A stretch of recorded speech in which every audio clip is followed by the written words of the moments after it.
Welcome to this Negotiation Masterclass edition of Negotiate Anything.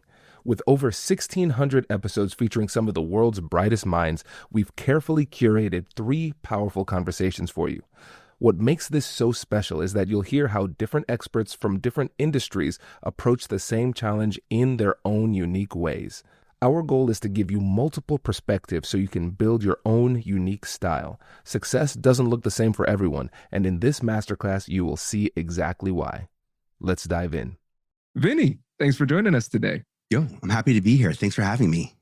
Listen, as you can tell in my voice, listeners, I'm pumped about this episode. I'm so excited about this. So Vinny, how about you get us started by telling us a little bit about yourself and what you do? Oh, I appreciate that. Yeah, I am ear to ear. This conversation, for y'all listening to it, this will be at least 10x your expectations, I promise. And some of that will take your brand to the 10x, monetization to the 10x. But hi, I'm an Emmy Award, which is nice to say, finally, after 25 years of being in TV, an Emmy Award-winning media advisor. I got my start in talent development at MTV in the late 90s, working with artists to get into MTV Films, and then ultimately the exploitation of their stories known as reality television, Osbourne's Newlyweds, Punk'd, Pimp My Ride, TRL. I have stories to share and intimate access and insights into the deals that all of those people had. And by the way, if you're listening to this and you're a podcaster, I'm gonna tell you one thing. You have one thing that none of those people had when I met them, which is you own your content. So if you're a podcaster and you're creating content, congratulations, God bless you. And I am 100% subscribed to the direction you're going in. Now I hang out on LinkedIn. I try to help founder-led companies, people who identify as talent brands. I help them identify how to create content, leverage it on media platforms. I try to make that content something that they can own, so I can show them how to leverage it into TV, film, and other media platforms. And I'm really honored to be here. But this is a result of 2 people who are passionate about making sure that people who put their name on the line, their voice out there, that they're getting paid, that they're covered, that they're protected. And I'm really excited about where this conversation is going to go. So thanks for having me here, bud. Yeah, me too. And listen, everybody, check out Vinny's podcast as well. We're going to put links to all of his content in the description. He was even generous enough to have me on the show one time earlier this year. So this is a long time coming. I'm excited for this. And today, what we're going to focus on is the idea of creative cooperation. Because in negotiation, we talk about the importance of creativity all the time. And Vinny has such an interesting background when it comes to working with creatives to create something brand new, but then also monetizing that. So we can go through the entire creative negotiation cycle to come up with the idea and then talk about the contractual side too. And Vinny, let's get this party started hot because my wife, Whitney, she is going to see Beyonce in Houston, and you have a Beyonce story. So let's just start off with that story before we get into the rest of it. My Queen Bee story, by the way, it's a good concert. I saw it here in Jersey. It's worth every single minute, and it's the concert I recorded. I've never felt older. I had my phone out the entire time. Like I didn't, because when you see Beyonce, there's such a perfect version of who she is to remind yourself that she's human, that she breathes, that she looks off camera, that she fixes her hair. Just that gentle reminder sometimes. It's good for the heart and soul. In this world of content where all we see is the final edit. And she's someone who really, I know, has put the work in to not have to perfect the image, to perfect the image. She is the image. That's what makes that image perfect. She doesn't wait till the end for the photoshopping to add in the dancers or extra lighting or extra ugats, a whole lot of nada. She brings that with her. And I preface that by saying I was a casting associate at MTV, and one of my jobs was to support MTV Films. MTV Films decided they were going to create Carmen, a hip opera. And I got a phone call one day that it was the director of Carmen, a hip opera, was coming to the Times Square studios, and we were going to be interviewing and auditioning Beyonce for it. So it was me Beyonce, and the person I was most starstruck about, Robert Townsend, who like literally formed my entire comedic career and like introduced me to Eddie Murphy Raw, by the way, got me through college. So like meeting Robert Townsend, this was who I needed to impress. And I have a story version of this. I'll truncate it. I had a story version where Beyonce reads her lines, and I'm too fidgety in the room.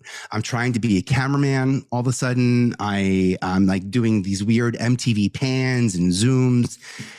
Robert takes my hand and he pulls me maybe like 6 inches from Beyonce's face. And he's like, Vin, I don't need to see that she can act. I just need to see her eye contact. He goes, all I want you to do is stay 6 inches from her face and just show her eye contact, and Beyonce can take it from the top. And then we did it again. It was perfect. It was like unison. Like I couldn't believe how in sync that was. And I was torn because I was like, I can't believe I took away a moment from Beyonce's audition. Like the auditions are not a time for a cameraman, a casting assistant to get the note. I felt devastated that I did something in the room that would have even, it's funny to think of, that I could have done anything that would detract from the energy that is Beyonce. What I realize now is when you have clarity, when you have goals, you don't need to micromanage. There's no constructive criticism. There's no line reads when you're very crystal clear about what you want. And what Robert did was tell the room he needs a tight shot of Beyonce's eyes and Beyonce needs to be focusing on a single thing. That's what he wanted in this framework. And none of those notes were even meant for me. I realized that too. He was literally talking to another 1% creative who doesn't need to be told the minute details to accomplish the goals. Instead, he reiterated his goal. I land on that version of the story now, 20 years later, after telling it my entire life, saying I took away energy from what I was trying to make a successful, thing. And it's the power of cooperation. It's the power of clarity. And that room was magnetic that day. And it was a moment, as you can imagine, not many people will get to audition Beyonce in her lifetime. And certainly when you have a star come in and out of a session like that, and your job creatively is to accomplish what we accomplished, it's life-changing. And what she did with that role is even more important to me. Like I've read articles where she talks about the importance of character development, because this is the first time she's ever had a lead in a film. It's Carmen the Hip Hopper. She's playing Carmen. And it's in these rehearsals and it's in recording this film that she creates the identity of Sasha Fierce, the version of Beyonce that she steps into when she goes on stage, in those moments where she might not believe she's capable of or needs to show up the way she knows she's capable of, but it just might not have it in her. She gave that power. She gave that power to another authority that she could step into. And as an actor back then, I thought that was powerful. Now, when I see how consistent she's been able to show up, it's like, of course, because there's you've that space between those two characters. Let's call it grace, and that's where she's living. And I learned this from being a casting assistant at MTV. What a sick life experience. That is amazing. I'm literally getting chills hearing this. And I know for me, as I encapsulate this and bring this to Whitney, because I always want her to think that I'm cool because she doesn't think I'm that cool. When I say, listen, my friend made Beyonce. Okay. So Beyonce made me, by the way, I'll have you know. But I love bringing this back to the creativity, the cooperative creativity, but also you brought up a really important word, and that is clarity. And I think that is one element of creativity that's often overlooked, because if we tell people go in a room and be creative, that can be an overwhelming type of experience because the opportunities are endless, which makes us feel empowered initially. But then when you realize the opportunities are endless, then it leads to decision fatigue. It leads to fear of missing out, fear of a better option, and it can be really debilitating at times. And so when it comes to clarity. Can you tell us the value of clarity when it comes to the creative process? Oh, sure. Right. If creativity is the act of taking what is an internal thought and getting it into the real life, if that's what creativity is, if creativity is, I have an idea, I need this idea to exist outside of my head. So I need to communicate this to someone who's going to support it, possibly create it, but definitely promote it. The idea of cooperation, the idea of clarity exists for the sake of goals. And if the goals are short, the wins are short. If the goals are long-term, the wins are long-term. I think of 2 franchises I was a part of at MTV in my time, The Challenge and Wild 'N Out. And no part of The Challenge was ever about the cast. It was always about the emotional, physical challenge that the generation that's watching television, specifically MTV, goes through. And now if you watch that show, there have been iterations and iterations of the challenges, by the way. I think arguably we'd all say it's definitely got increasingly more challenging in a lot of unique ways. Wild 'N Out was never about the end of the episode. It was never about who is the funniest, what's the funniest rhetoric, what's the best episode possible. It was always about launching talent. It was always about being a platform to give people an opportunity to get their jokes seen and heard that weren't being seen by the mainstream. And I know that for a fact. I was there when Nick pitched the show. In fact, just again, to focus on goals and to focus on clarity, Nick Cannon pitched. MTV hired Nick Cannon from Nickelodeon to MTV. If you remember back in the day, that was kind of the design of those networks, right? Nickelodeon, MTV, VH1, right? That was the goal that they wanted us to kind of cycle people through so that the advertisers would grab the 20 plus. You know, MTV would capture teenagers and Nickelodeon would sort of be there for the younger generation. Nick came to MTV at a point in time where Carson was at a peak and Carson was looking to leave TRL. We almost had Nick Cannon hosting TRL, but Nick didn't want to get stuck as a host, hosting a daily show where someone else had already made a platform from it. He knew that he was capable of creating a show that brought people closer to what his goal was of getting on television, which, to be honest, was getting more representation, more conversation, more culture and community. We might have had some representation on the network, maybe, but did not have culture and community the way that comedy can usher into a network. Nick pitched the show on paper. MTV passed. He was dating Christina Milian back in the day. The two of them spent some money and time recording a pilot episode that they shot themselves and came back and then repitched it to us with the goal of it being a launch pad for comedians that were not on our channel. And that's when the TV executives saw it. They saw the energy, the camaraderie, the community, the culture, and the comedy component of what it was. So sometimes, you know, understanding the goal is half the battle. I think the other half is getting people to see the goal. And if there's one thing I've learned, and Nick is a great example of it, is like you surround yourself with people who want you to be successful.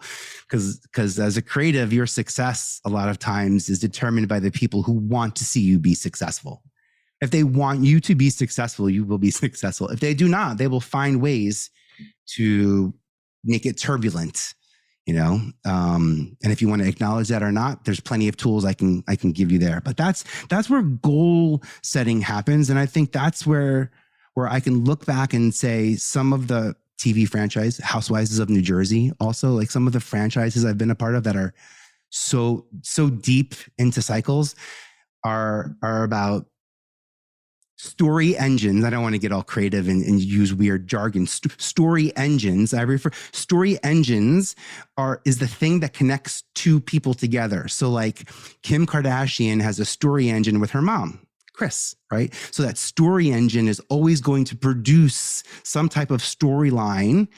The relationship between daughter and mother, that story engine will produce something. That's from the way of looking at sustainability from a storytelling perspective on television, one of the devices that we looked in. So having that type of clarity, that those are the types of conversations we have in development, they would turn around to me and say, what are the story engines?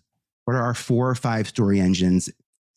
Since we all know the Kardashians, you've got parent sibling, you've got sibling, you've got all the siblings versus one of the parents, you've got 2 unique parents, you've got 2 unique sets of siblings, a lot of story and then the family versus the media, a lot of story engines to play with that help build the sustainability of these creative projects. And when you're pulling from story engines, long-term goals, it's going to yield long-term results.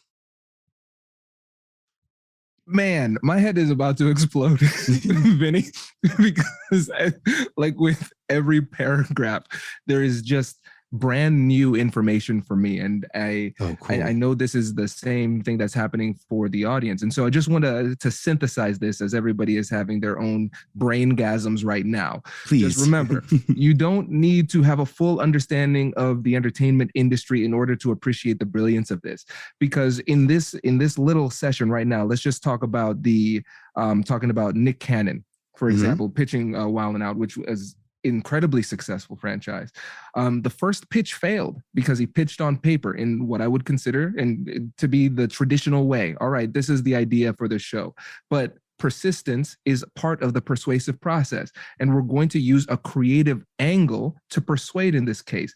You can't appreciate it on paper. You need to see it. So I'm going to invest my own money to create a more persuasive pitch for you. Now you can see it. That's one thing that we can keep in mind. So when we're trying to convey a message to somebody else, sometimes they need to see it in a different way for them to fully appreciate it. Another gem that you dropped that I think can be easily overlooked is the fact that you said, if the people, the representatives within the company want you to be successful, then you'll be successful. Because I think a lot of times people would say, oh, this is all insider baseball or, all of these things. But we have to remember this is just how humans work. Relationships drive these things. So how are people successful? The relationships matter. And so as much as there is importance behind being creative, there's also an equal amount of importance to having those relationships, because that you can be creative, you can have a great idea, but we all have seen people who have had great ideas but couldn't get it done for whatever reason. And part of that is because they don't have the right relationships in place. And so what we're recognizing is that in the entertainment industry, there are multiple angles that you need to approach things from in order to be successful. Yes, you need to have a great idea, but in the world and in Hollywood in particular, everybody's got great ideas. So what differentiates you? And sometimes it's the relationships. So we need to negotiate from multiple angles to create those strong relationships that are going to be willing to work with you in your creative endeavors. Oh yeah. And yeah, absolutely. There's a great example. Fat Man Scoop and his then wife Shonda created a podcast called Man and Wife. And it was, for the first time ever, a married couple talking about sex. You're talking to a guy who watched MTV in the late 90s with Dr. Drew and Adam Carolla, I think, those are the informative voices of sex and sex ed to my life. 2 men, by the way, that I do look like, but I could not have anything less in common with.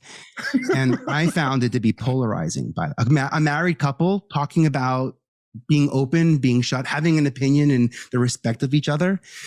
I remember saying to Scoop, because by the way, in 2006, podcasts were gated by technology. If you had access to a microphone, you were more prone to do something in the podcast space. So a lot of actors and people who had access to radio networks and stations like that would use it in the off time. And I'll never forget, he went into the studio and he recorded it with his wife. I said, Scoop, this is like you and your wife talking about sex. Like, I don't think the 2 of you should be in an audio booth talking about sex the way that you guys are talking about it. Bring the microphone into your bed. And I kind of want to I want you to be a little bit more comfortable. Take me to the place in your relationship where you have these honest conversations. I don't want it necessarily. I don't feel like it needs to be distilled for the sake of audio clarity, to be done in a booth. And we spent a day at the house. He had the equipment. Because he was doing music videos, so he had the equipment. We, by the way, we tried an episode in the. This sounds so honeymoonish. We tried it in the kitchen. We tried it in the bathroom. We tried it in the bedroom. The bedroom worked so well that they recorded every episode from the bedroom. We took the bed and put it on stage, and the bed they toured by doing this. I pitched the show to MTV. MTV didn't see this as being a viable conversation for our audience, but I was passionate about these very specific two people having this conversation on at least one of our 15 networks, MTV, MTV2, MTVU, MTV3. Like, we were MTV.com. We were booming at that point. So I went downstairs to new business and I said, there's a podcast. It's looking to get a website built. If we can give them $100,000 to help build the podcast website, we can get in on the podcast and we can be part of this conversation. What other artist is talking about sex, who's married to someone who is trained, who has a license to talk about sex ed in the way all the pieces just felt so perfect. We got $100,000 because the 17th floor, saw, by the way, meaning a different department at MTV understood the value of it, which I knew was the first step I needed, because once you got that pocketbook open, it is so easy to get another 100 and another 100. And a week later, I went back to production and I said, look, we bought the website. MTV.com is vested in it. If we don't do the show, scare tactics, someone else is. You want another network to take our show that we're going to make, they're already superstars on our network. Gosh, what an unfortunate circumstance. What are we going to do now? And I knew it. I knew that's how it took. And again, that's because it's finding the right people in those gigantic companies that you want to work for, Apple, Spotify, MTV, NBC, finding the right group of people who want to see that success all the way through, champion you. Finding those champions on the inside. That's I didn't think about this, and maybe you meant for me to come on this on my own, but maybe I was definitely a champion of people at MTV. I was a person who whispered into Nick Cannon's ear, and I said, yo, Nick, you're asking for all the ways that people are getting paid, and they're telling you, here's your executive producer fee, here's your actor fee, but they're not telling you, like, if your show does better than X per viewers, maybe you can get an incentive for increased viewership fee. Or you haven't asked for a location fee yet, or you submitted a tape. That tape technically is a video, and the video is something you can get paid for, where the idea isn't. So there could be a way to monetize the actual content, not the media idea, but the actual content of media. That's something, ironically, regardless of your scope or taste for media, is more relevant now in the workspace than ever. In the 90s, talent development was celebrities, actors, musicians, artists. Talent development, as we know it now, go to LinkedIn. It is us, CEOs, CMOs, we the people, the employees, not even the employers. We, are the talent that are being developed. So you want to know the importance of, I look at those celebrities, how they get paid for their name, image, likeness, and those celebrity contracts that tend to fit only for celebrities. And I realize how people who are creative or creators, because of design of their jobs or the seats that they sit in their companies, are now called to do, that they have the rights to those protections as well. And I get excited about that, because that's where there's money to be made. And that's where building the personal brand out of the gate is the most rewarding. Are you ready to take your business marketing to the next level? Meet Brevo, the all-in-one marketing CRM platform built to help you connect with customers, boost engagement, and grow your business smarter. With Brevo, you can manage all of your customer interactions in one place, nurture leads with their built-in CRM, reach your audience through emails and SMS, and keep them coming back with powerful automations. But here's where it gets really exciting. Meet Aura, Brevo's AI assistant. Aura helps you craft smarter campaigns by suggesting personalized content, optimizing send times, and even analyzing performance data to help you improve your strategy in real time. It's like having a marketing expert on your team 24/7. And of course, Brevo offers advanced analytics, seamless integrations, and AI-driven personalization, everything you need to create multi-channel campaigns that hit the mark every time. Get started for free today or use the code ANYTHING50 to save 50% on starter and standard plans for the first 3 months of an annual subscription. Just head to www.brevo.com/anything and take your marketing further with Brevo and Aura. Absolutely. Okay. So let me do this, Vinny. What I'm going to do is do a quick synopsis of the last points that you made, just highlighting some negotiation points. And then I'd like to transition to talking about NIL, talking about creative deal options, and then how, as we, like you said, we the people can utilize some of these in our everyday lives. Sure. So first, when we were talking about the podcast with Fat Man Scoop, fantastic. I have to get this joke in, in Hamilton where they say, you want to be in the room where it happens. Hey, that's what you wanted to do. You wanted to be in the room where it happens. It's true. Bed was the magic. So I think that's great. One of the things that this highlights is the value of options. When it comes to power comes from our optionality. So in negotiation, we talk about our BATNA, our best alternative to a negotiated agreement. So when you first pitched it, they weren't interested, that specific department, that's fine. I've got other options. I'm going to go with somebody else who can see it. And so by having those other options, you didn't feel the need to have any inappropriate compromises because you could just go with somebody else. I think that's really important to make sure that as we are negotiating, we're always considering what our plan B, C, D, and so on will be if we can't get a deal here today. The next thing is you use the foot in the door technique. You didn't ask for millions of dollars up front. You said, hey, just 100K. Let's just get this started. We can do 100K. Right. And so it's like, all right, yeah, let's do that. But you knew that once you got the pocketbook open, it'll be easier to get more. So it starts with that little ask. And so this is the foot in the door technique. Hey, let's just have a conversation. That's step one. Hey, just a little bit of money, step two. And then you keep coming back and then it busts open the opportunities. And then the last one, persuasion wise, let's just simply describe it. You use the carrot and the stick. Hey, so if we do this, we could make a lot of money. That's the carrot. This is a positive thing.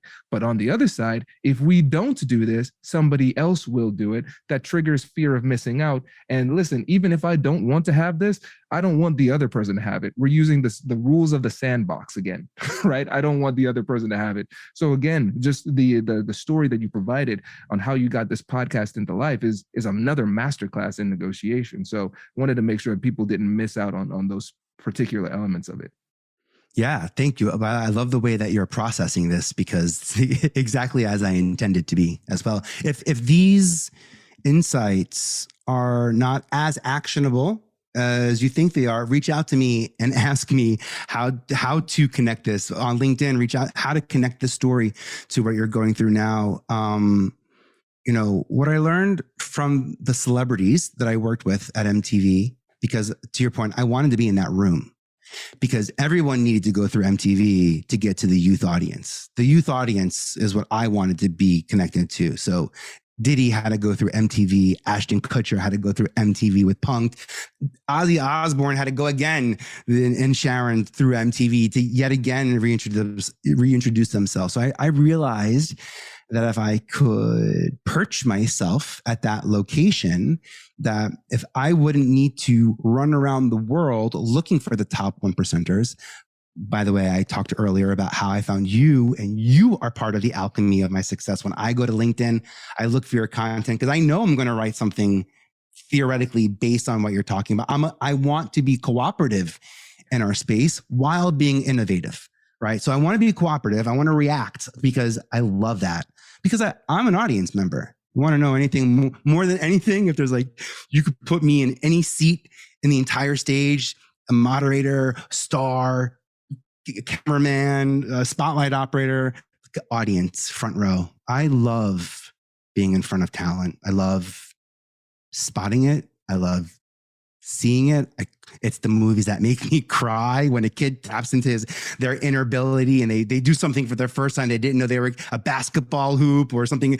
Oh man, that would bring me down to tears in a heartbeat. And I can do that now with us adults because we weren't taught to be creative in school because we had different, disciplines or specialties. And for some reason or another, that element of communicating was removed. And now because of tech, I can help. And also precaution, right? So I'm all about being mindful. There's no part of my SEO strategy that waits till the end to put in the words that I want my life to be discovered by and led by. From a personal brand perspective, this again, what I learned from Beyonce, Diddy, Ashton, all of these people are solopreneurs at first. They don't have a big company. They have a big presence, right? But they don't have a big company, one or two people, and no one's working directly for them. They have managers in this. How to scale? You have to be cooperative. You have to understand the goals of the network. Some of that can be in the data. Some of that data is acceptable. Sometimes it's not in the data, and that's actually the best. I love when MTV would say, we're missing this data set. How do we get this audience to MTV? And I would go out and find people that would bring stories, culture, and community, and content, and opportunities, and other types of celebrities and other types of personalities that weren't on that network yet. But it was their name, their image, their likeness that I was always leveraging. I just started laughing. I almost got in trouble. I did get in trouble. I had to book a celebrity that would specifically attract what we were looking for was a large Latina crowd to come to MTV to really be able to celebrate, and not just a one-off, but someone who would really have impact. And I booked Sofia Vergara. I thought at a point in time where her English was not as good as it is now and was seen on the show. And I can understand why some of my executives reacted the way they did, but I didn't care. You asked me to create a moment that would send shockwaves to a culture and community. And I am not going to pass up on the opportunity to put someone on television. Just because you don't understand them doesn't mean that we don't understand them. And part of what I have to do is cooperate. I have to make sure. So we come up with the idea of subtitles, or we accompanied her appearance with another artist who'd be able, they'd be able to like play off of each other and open it up so that it was something that didn't not get seen by the light of day because it wasn't what people understood. That's the fringe. That's, to me, where cooperation happens. And I would only have known it was Sofia Vergara and she was the one. I only knew it because of her publicist, because there was one publicist that I trusted to call on who always delivered talent to MTV, specifically to that audience where we were trying to get more representation on the network. And that's where, to be honest, diversity turns into inclusivity. And in the practice of casting, I realized how important the people who are referring talent to me, even to the point earlier of like, when I know I go on LinkedIn and I know I'm looking forward to content, I'm able to pull it and trust it. These are sources that I can say yes to in my life. I don't have to question, and I can move on consciously. It's really powerful when you're able to tap in, trust, and you're working with people who are protected. I think that's for me, an ideal way to partner and collaborate in this turbulent yet rewarding world of creativity. Oh, again, this is great because I love the story where you're saying, yes, we want to bring in Sophia for this. Fantastic. And then people aren't comfortable. And so they might say no. And so it appears as though this is a binary choice, yes or no, but really we're utilizing the third option, which is creative and collaborative negotiation.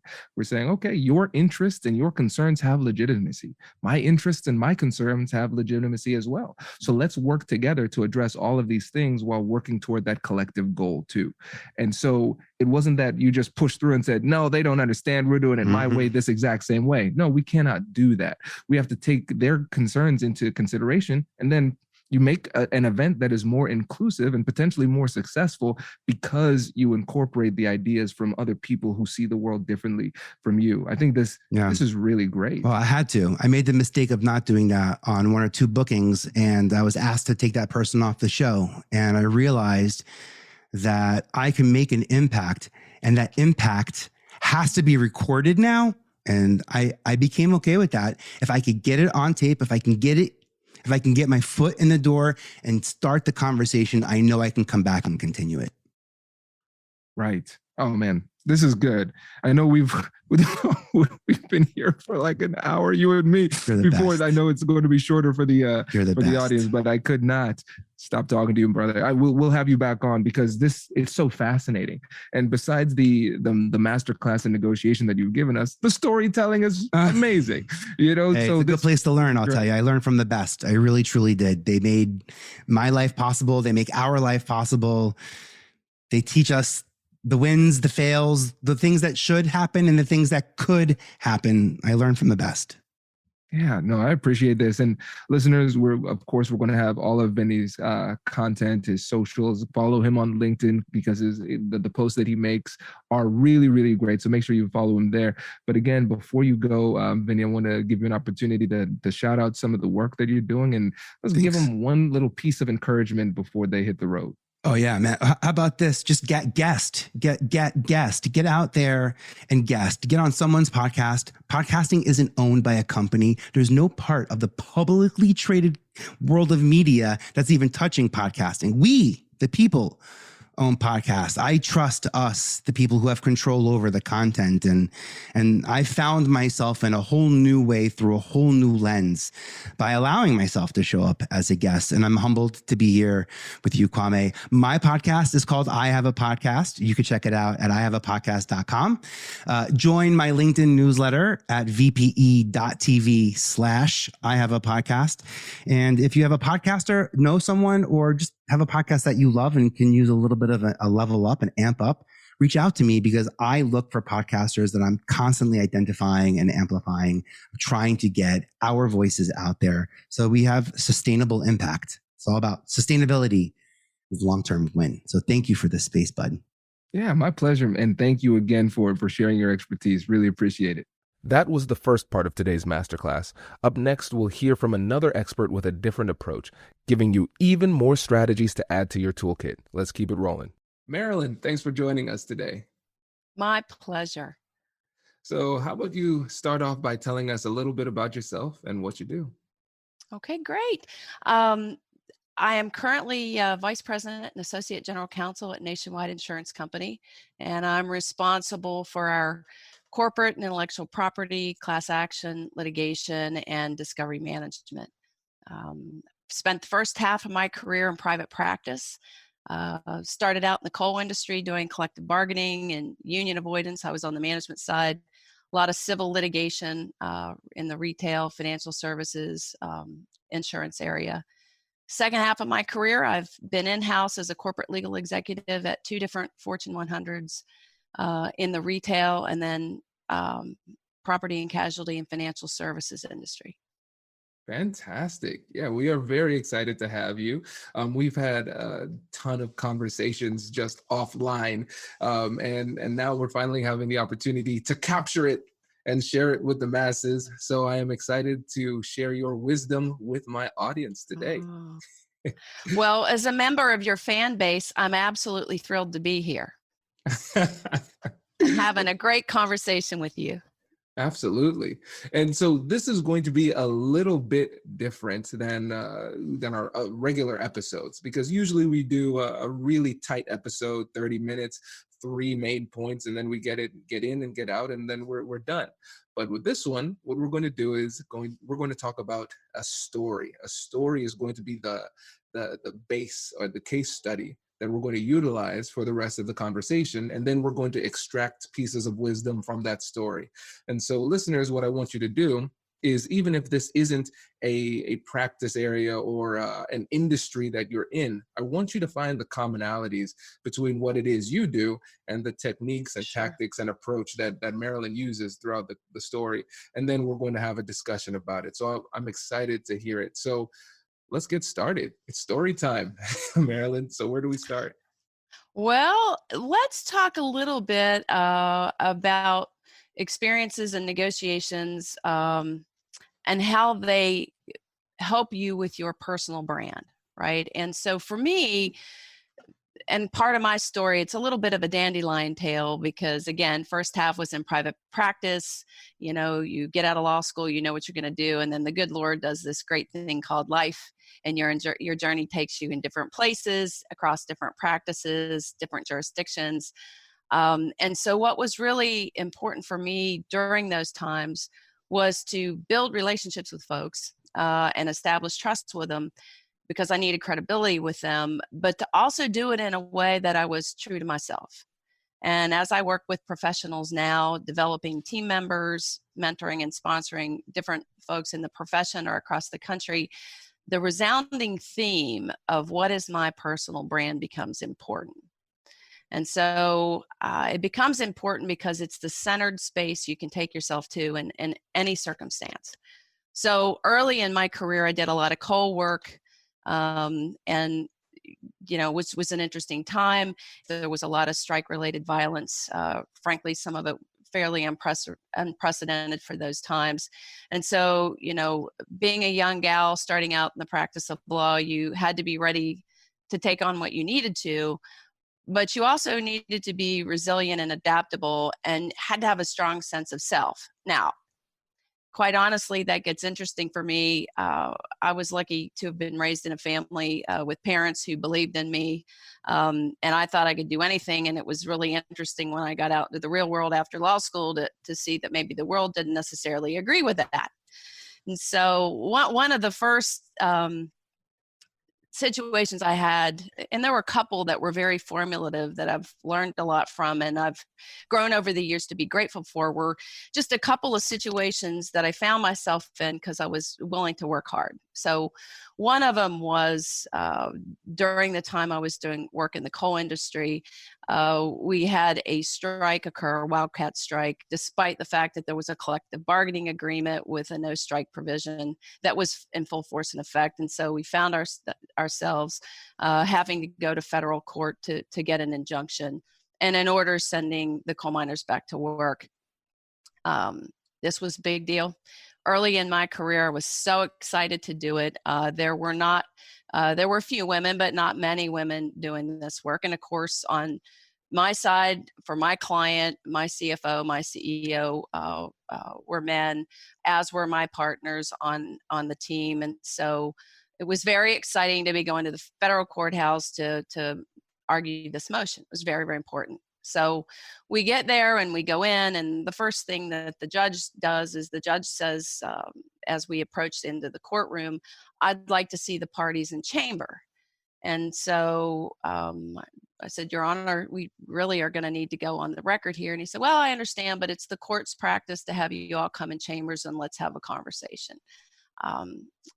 All right, Your Honor. So we all proceeded in, and of course, our very worthy adversaries, union leadership, was present, as was my client. And so I explained the motion, and I'm making our points for the court's consideration. And then the judge says to me, "Ms. McClure, I've heard what you had to say for your clients, and I'd like you to get the come hither look on your face and go up to the picket line and see if you can't get those gentlemen of the union to go back to work." Now, there's a lot of snickering going on in chambers. And I said, "Well, Your Honor, I'm not sure I know what the come hither look is, but I'll be glad, sir, to go up to the picket line and see if I can get these fine gentlemen of the union to go back to work." And so he says, "All right, Ms. McClure, please report back to the court after you have done this. And if you're not successful getting them to go back to work, the court will consider granting your motion and sending in the federal marshals to help get these gentlemen back to work." So, it was interesting, and we can debrief later, but the rest of the story is I promptly leave with my clients. We're heading back to the office where there was another interesting event. And get back to the office, and then the discussion at the office with the clients and my partners is, what are you going to do? And I'm like, well, this is quite simple for me. I'm going to keep my word. I told the judge that I would go up there. And so now the issue is who's going with me. And we'll go up there and see the gentleman on the picket line and see if we can't reason with him and get him to go back to work. So they stood with me and we went up, and I get to the picket line and there's a fair amount of whistling and a couple of comments about me wearing shoes, and maybe I needed to get a frying pan and go home and do what other women do. And I talked to him and I said, now, gentlemen, you have a collective bargaining agreement. And I tried to charm them into understanding with great respect that we really needed them to go back to work or the court was going to intervene. That was met with a lot of snickers. Obviously, it didn't work, but I tried, and then went back with the clients to the court. And what was interesting to me when I returned, same memo with the judge. I'd like to see the parties in chamber. Could you come into chamber? Your Honor, I'm going to have to insist this time. We need to have a record.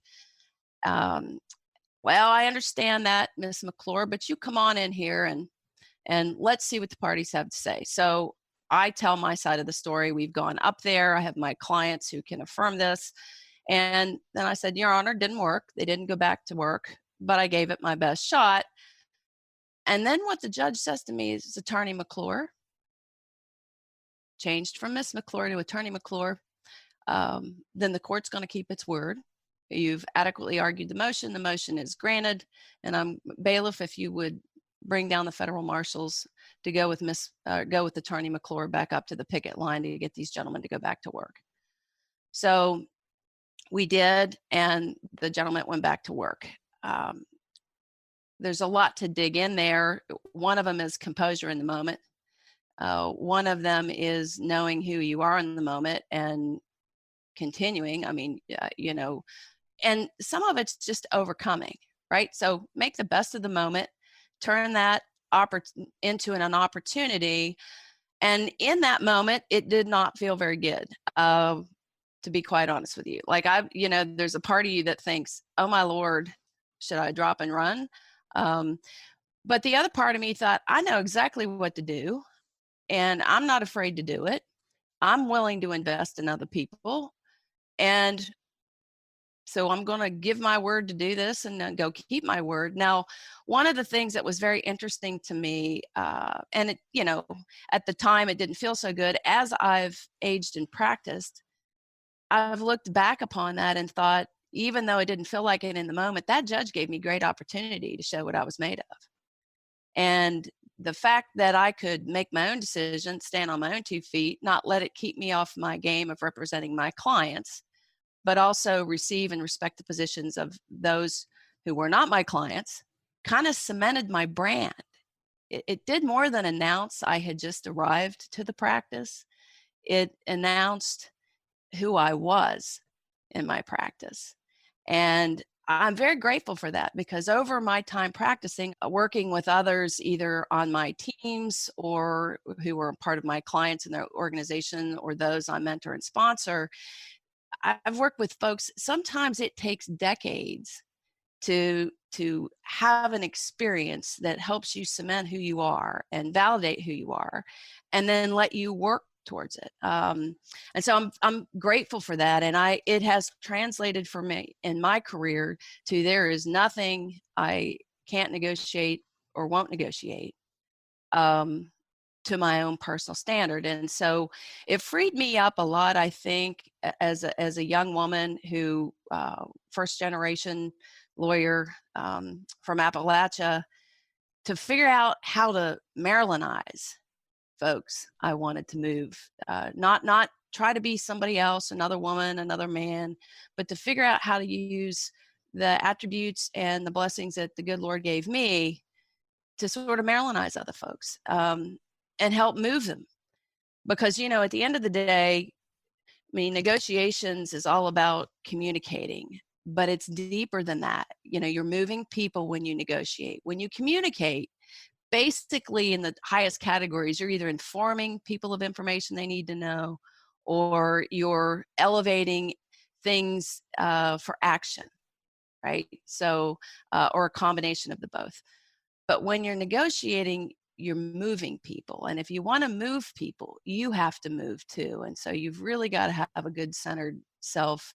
And I think you want over time a brand that allows you to flex your style and grow yourself and bring others along, but it's something that you can be true to regardless of industry, technical practice area, dispute, contract, marital bliss, whatever it is you're negotiating at the time. Yeah, this is fantastic. I love this story. And there's so many things to dig into, but just big picture. I like how you're able to blend the personal branding along with effective negotiation strategy. Because in that moment, it's difficult to do, because when you feel emotional, your mind gets focused on the thing that caused you to feel that emotional duress. And the thing that we want to do is immediately alleviate that emotional duress. And that's what leads us to make this mistakes in the moment. But you were able to take a big picture view and recognize not only what you needed to do strategically in order to get the outcome you wanted in this difficult conversation, but you were also able to do it in a way that improved your personal brand throughout the process. And I think what people often miss when we think about negotiation as a personal branding tool is that we think too short term. How can I be successful in this particular negotiation? And we don't take the time to say, how can this particular negotiation get me where I want to go in my overall career? And that's the difference between thinking tactically and thinking strategically. We have to have a grand strategy for our career and use negotiation as a tool to get there, while at the same time being mindful of what we need to accomplish in the moment for our respective stakeholders. Absolutely.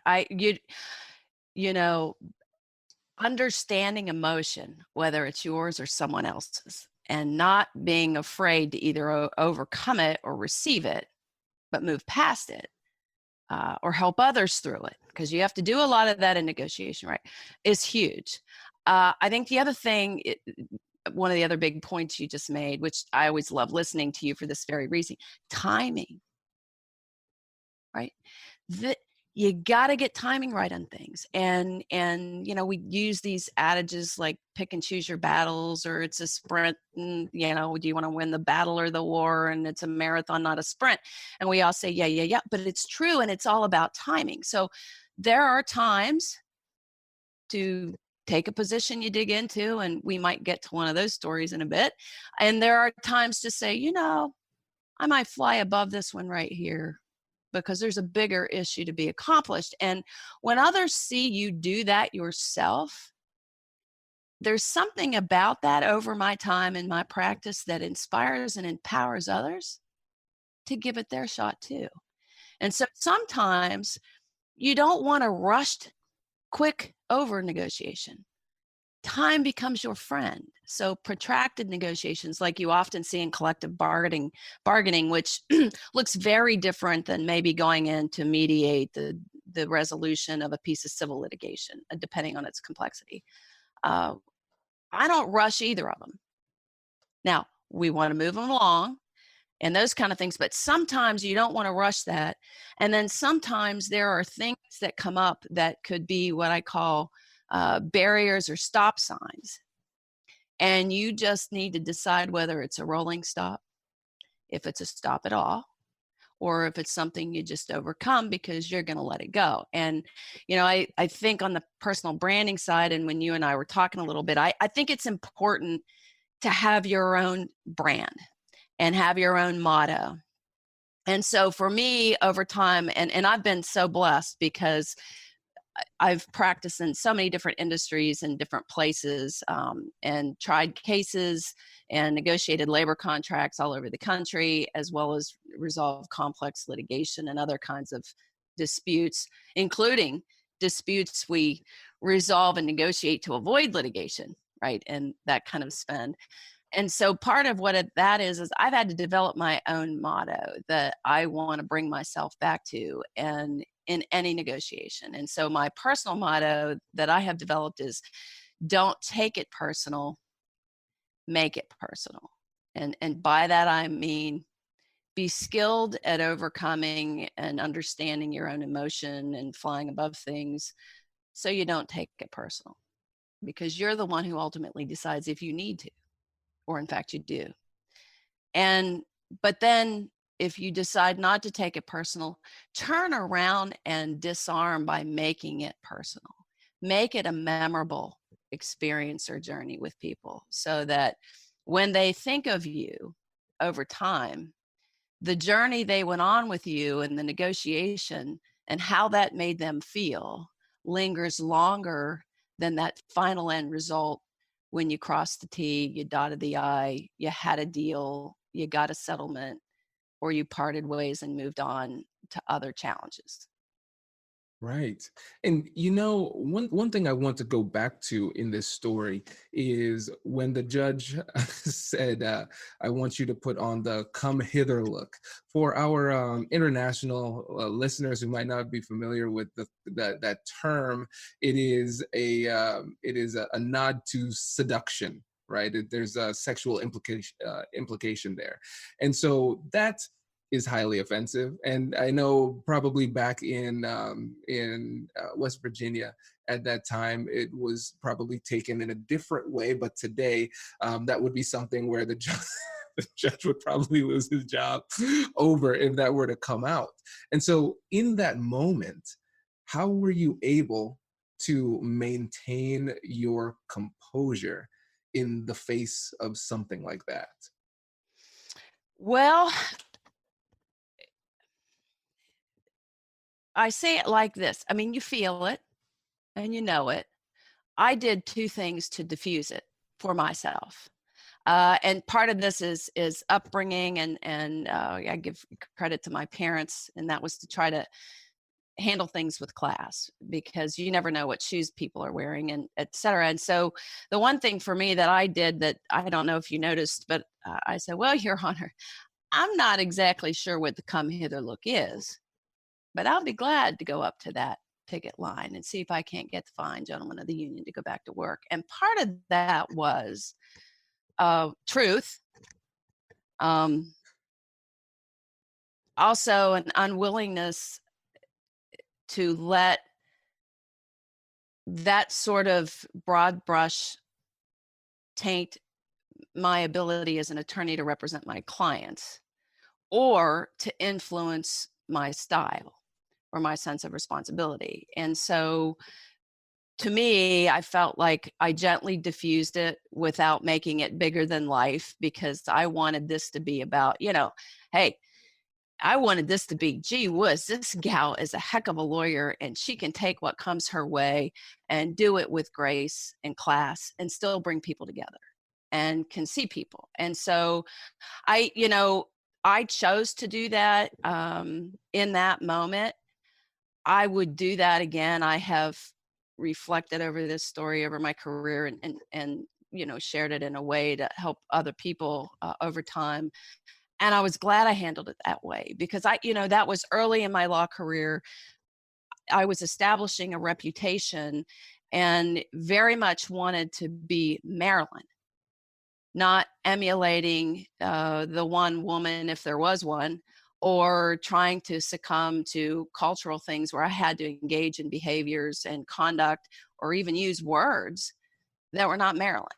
And so it was my effort to diffuse it, but not be defined by it, to keep on and press on with my job. And at the end of the day here, the goal was to get everybody back to work. That was good for both sides. We had a collective bargaining agreement that had been negotiated by both sides, and to do it in a way that was, I guess my thought was, respectful, because if the court thought that I had, the other way to look at this too is, hey, this judge thinks I have enough influence to go up there and make a difference, and he doesn't have to send in the marshals. Well, okay, if you have that, I can go do it. I'm not afraid to do that. And so, unpacking that over the decades, just that single story, in the moment, there were many who thought, gee whiz, that was ridiculous. I mean, I remember some of my partners were like, this is not how the practice of the law goes. And, and I'm like, I can shake this off. It'll be fine. But I also was like, here's a chance to make a difference too, and show that uh, that's not going to cause me to not do what needs done in this moment, or to rise to a challenge to see if there's an alternate way to resolve this dispute without intervention of the marshals and an order of the court. And so if I really want to live into being a great negotiator, I'm going to be open to those opportunities when they come. I'll also say this about it. And that week, because we were back within, 36 hours in front of the court, I would say, that he knew then I would be one of the best lawyers to ever practice in front of him. And, he changed the respect he showed me. He was calling me Miss McClure when it started, which I frankly didn't take offense to. But when I returned after having gone to that picket line, he referred to me as Attorney McClure. And so what didn't feel good or look like much of an opportunity then, over the years I've come to appreciate was a great opportunity. I've worked with other lawyers and people over decades. It took them decades to establish the kind of credibility that an opportunity that doesn't feel so good, if you seize on it, can create for you much sooner in time. And frankly, that helped cement my brand, my reputation, my career. I was fearless, but tried not to be foolhardy, tried to exercise grace and be respectful of other people, willing to meet them where they are, go to a picket line, cross several in my career, and also able to move on to other opportunities, right? I would say that those were influential times for me. A lot of my colleagues and peers who know me now in current roles and see me negotiate much different disputes, totally different scenarios, say to me, gosh, I never knew that about you, but when I hear that, I can see it a little bit because you engage people. First thing you do when you negotiate is engage other people. So I'll stop there. I didn't.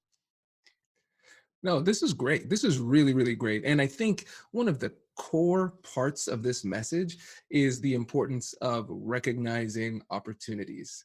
And I mentioned this in my TED talk too. When it comes down to it, conflict is an opportunity. We just need to be creative enough in the moment to see where the opportunity is. And again, when your emotions are clouded, clouding your judgment, it's really hard to see it.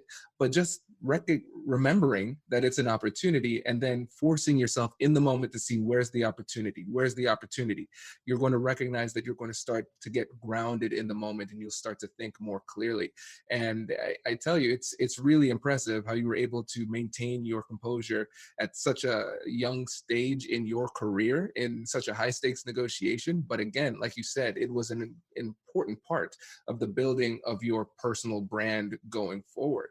And then for the second difficult conversation that you had, we had the judge, and then we had you walking up to the picket line. And for those of you who don't know what a picket line is, so just painting the story, the picture here. So we're in West Virginia. It is a coal mining operation, and so you have hundreds of men with signs talking about how evil your client is, and you walk up to them as a young woman and you say, "Hey, please stop." So how were you able to do that? Because that's, again, not an easy thing to do. It's interesting. Others have asked me that before. I'll be honest with you. I give my parents credit and where I'm from, Appalachia, and the good Lord credit for this. I just was raised to respect other people and consider where they are first, in addition to yourself, because you don't know what shoes they wear. And so, frankly, for me at that time, while others might have thought that was crazy, I just was like, well, in a way, it's playing proper respects. And in a way, if I actually believe in the end result I'm going to try to get for my client here, i.e. get everybody back to work, it doesn't have to be my way or the highway how that happens. And so when a third party tribunal, a federal sitting judge, has a suggestion that makes good sense, why not be open to it?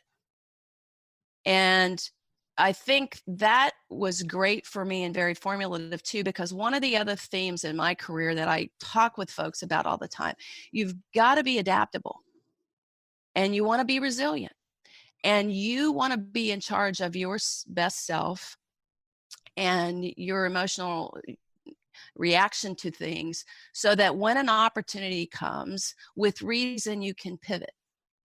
And so being open to another thought, what I'll call pulling out the stops, was not inconsistent with my brand, because if it would have worked, can you imagine? I don't know. I probably could have charged a higher billable hour if they thought I had that much influence.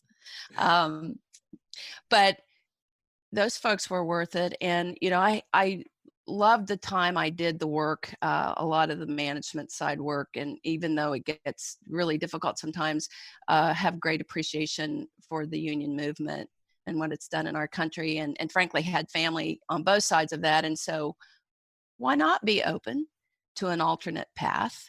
If it works, my goodness gracious. And if it doesn't, you can always come back to the initial strategy you were employing to begin with.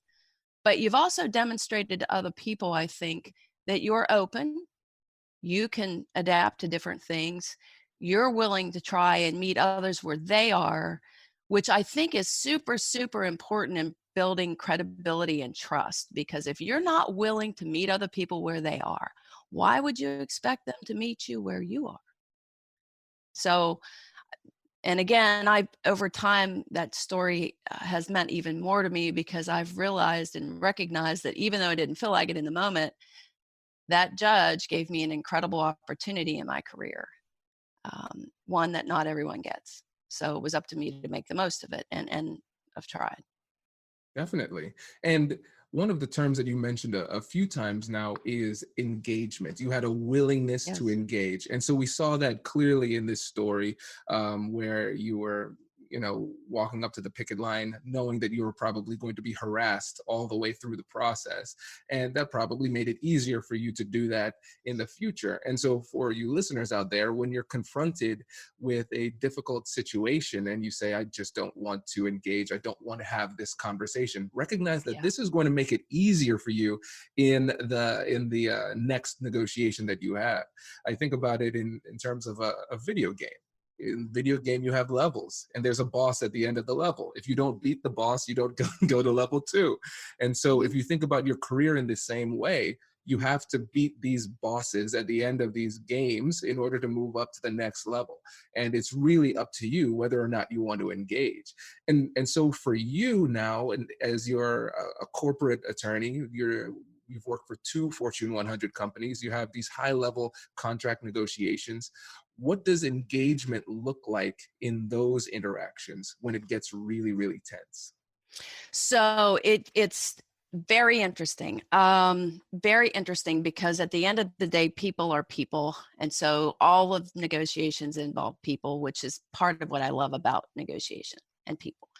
But it does look very different. And so for the time that I was a corporate legal executive in retail, a big part of my duties and responsibilities included collective bargaining and union avoidance, but also managing litigation and resolving disputes, and then anything else duties as assigned, which really caters and moves you closer to generalist tendencies. Current role, what I've seen from those is complex international negotiations where you're dealing with people in multiples of countries at differing organizations. I've seen catastrophic sort of circumstances and injuries that life presents with people. And so, the loss of life. And so trying to help people resolve their differences and get sort of restorative properties out of the negotiation process, not just monetary resolution, resolution or avoidance of civil litigation, but sort of restorative properties out of the negotiation that permit them to reset and continue on, even though the path looks different than they thought that it would. And I think it becomes increasingly important in those moments as a negotiator, to make sure you engage with folks and you build that in, because it's very important. And that goes really to emotion too, and diffusing emotion. I think the second piece for me, resolving complex situations and negotiation, is also team leadership, right? Leading organizational change, leading structural change, cultural change. And I've had several opportunities while I've been in-house, great opportunities to lead, but very challenging combinations when you're leading culture transformation, right? So changing a culture of an organization at the same time you're bringing a team together, assessing a team, redesigning a team, building centers of excellence or whatever. You're getting into the human side, just like you would in a complex dispute resolution, because you've got to decide, can you bring these folks together? Can people co-lead? Believe it or not, that becomes a challenge at different stages, right? On a team, can you co-lead? Some people do well with it and some people don't do well with it.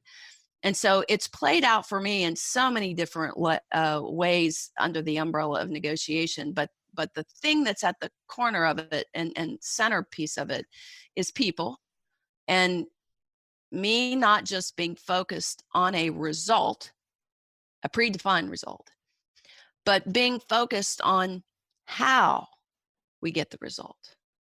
Because as the great American poet Maya Angelou says, and I love to quote because I thought this was fabulous, people may not remember what you did, but they will never forget how you made them feel. And so over a career of negotiating, one of the largest and best compliments you ever get is you might have battled with someone, which I don't particularly care for the word, but that's true. If we're worthy adversaries, we get into, major arm wrestling and negotiation and battling, if you will. It's not just prevailing on the result. For me at this stage, it's having a result when we all get there, we've achieved together. And so the collaboration along the way and engaging people and bringing them to a table and inspiring and empowering them to help us redefine a common goal we can meet together. Whether it's the reorganization of a team, breaking down silos so that there's greater collaboration and we can reach alignment across teams. If it's a complex dispute we're resolving, bridging the gaps that help us settle a piece of complex litigation, right? And so it's played out for me in so many ways because I have got to continue to grow and learn. I've got to learn other people. Every time your negotiation changes, your team changes, you've got to reassess and learn those folks. And so one of the things that I would hope is a hallmark of my brand is being willing to trust first and being willing to step out. And that has permitted me to walk into any part of our country or be on an international call with a complete stranger and go meet them where they are, learn something about them and engage with them, hopefully share some of me. And so that, because relationships really, really matter. And in negotiations, you either start with some semblance of a relationship upon which you build, or you start with no relationship and you must forge one, even during the course of the negotiation. And so you've got to be willing, somebody has to trust first.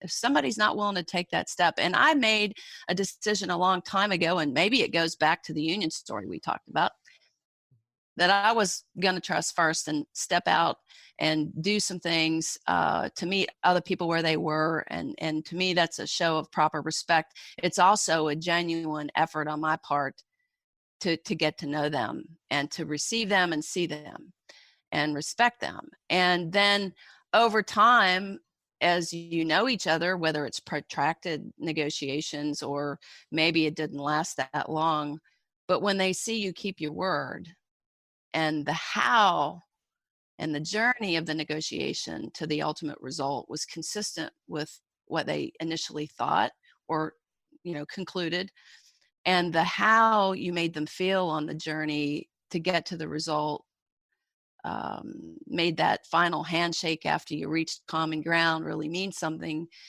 is when people say, when I get down and out, or it's me and mine that are, that's who I'm going to hire.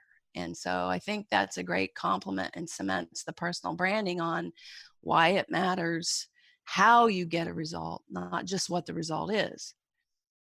Just one other thought for your consideration. I think we get caught up in emotion as, what's the end result? Here's the predefined result. Well, in negotiation, if you really embrace the journey, there's multiple results. And so you want to redefine and reframe and celebrate those victories that are steps through progressive negotiation. And as you do that, people can step into it and become a part of it. You're including them. You get them invested in the journey, engaged in the journey.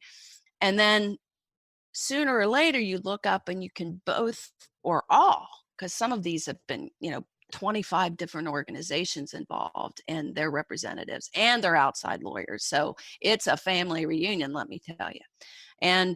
But as you journey on and you build credibility and relationship, you can identify, yeah, we all want A.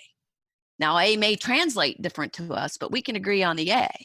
And then you say, all right, let's figure out how we all come together to get to an A. And so at the end, when you get the result, complete resolution, this journey is over, we've met whatever the common ground is. If folks say, gee whiz, I never thought we could do it, you willed it, you made me will it, we got through it. What happens after journeys like that in negotiations or leading teams is those folks are forever in your network, which is then another great part of the journey is you've also expanded your network because oftentimes those are meaningful career, bet the company, really large exposure, high stakes things. But when people know you kept your word, your credibility, not just that you were right and gave direction, not just you told them, but you embraced them and you pulled them to the table, and here comes their creative and innovative thought and how we reframe what the end result is and can join together to get to it. It's not only rewarding, but it inspires and empowers them. And then you're on their radar because how you got the result and the journey of the negotiation maybe was even more important than what the final result was. Right. This is great. And I think a great synopsis for that is just, it's people and process. That's it. Oh. When you think about the approach that you have for negotiation, it's people, you engage, you treat people with respect, you trust first, and then the process. You do it in a way that is respectful to the other side, that's honorable, but at the same time, you're zealously advocating on behalf of your client's interests. And so the people on the other side, they say, wow, Marilyn was a worthy adversary. She did the best that she could given her position for her clients, and she did it in a way that was respectful. If I want an attorney, I'm working with you. I think that's the ultimate testament to your efficacy as an advocate and as a negotiator too. So this has been fantastic. I've really enjoyed this. The time just flew by. I just looked at the time and I said, wow, this has been great though. And I think it's just a sign that we have to have you back on the show again to go deeper into some of these. But before you go, make sure you let the listeners know who you are, what you do, and how they can get in touch with you. Oh, absolutely. And I want to just add one other thing, if you would let me, Yeah. because my time with you always goes so fast because it's such a pleasure to be with you. But one of the most important things I think here is self-awareness and self-checking. You get off being centered or you go someplace that's not your authentic self or true to your brand. You have to be the one to identify it and fix yourself. And there are multiples of folks I've negotiated with or practiced with, been on teams with, will tell you they've watched me dial it back. They have, I would hope they would tell you, they've watched me recover because I was self-aware and wanted to be in tune with that. And which means I'm not perfect, which I'm pretty clear about, but I want to be sure to get that out there because it is very much mutual and people know if they believe you. Like a jury, people you negotiate, they know if you're genuine and if you're authentic and if they can believe you. Now, whether you can always deliver is a separate issue for another session, but you want to have that self-awareness and be able to keep yourself in the middle of the road and dial things back when you need to, or recover if you need to for yourself. So anyway, my name is as Marilyn McClure Demers, and I'm currently on LinkedIn and Vice President, Associate General Counsel at Nationwide Mutual Insurance Company, a great organization. And it was just such a pleasure to be with you here today.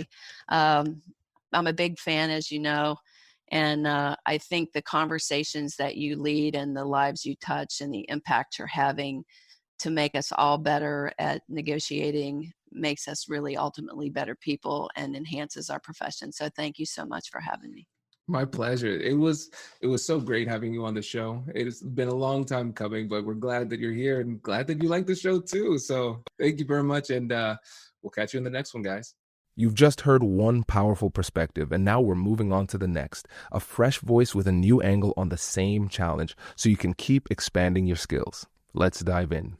Can you tell us about your work with Coke and about the case study with Coke? Well, I mean, Coke's a very interesting example, but they have stuck to red, except they've launched a lot of silly line extensions. For example, remember Coca-Cola Life? It's not alive anymore, but that brand was not red. In fact, they went against their own rule, apparently. It was all green. Why green? They wanted to be more environmentally friendly, right? This was a new product. It was a mid-calorie cola, if you know. It had cane sugar and stevia, but it was a loser. Why? Because if you say your brand is Coke Life, what does that position your original thing as? I think it positions them as Coke Death. And because, listen, I mean, if you say this is life, what's the opposite? I mean, there's always an opposite. I mean, that's the key of thinking about strategic enemies, because there's always a choice out there. There's not one thing for everyone. And whatever you say about your brand, if you position it as life, people are going to think about what the opposite is. And for them, it was their own brand and making themselves their own worst enemy. Now, that product isn't around anymore. And you think about that category, was the category problem? No, it was the line extension, because today the mid-calorie cola with prebiotics is the hottest thing going, right? You got Poppy, you got Olipop out there, and they're going like gangbusters, because when people want a new category like this prebiotic soda, they want a new brand, the brand that stands for that category, that owns it with authenticity and that can proudly promote it, and as well promote the traditional colas as the enemy.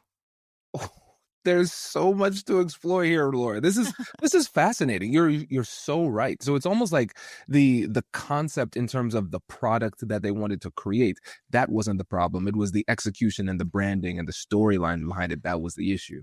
Sure. I mean, there's plenty of cases where, listen, Kodak, they invented the first digital camera. Can you believe it?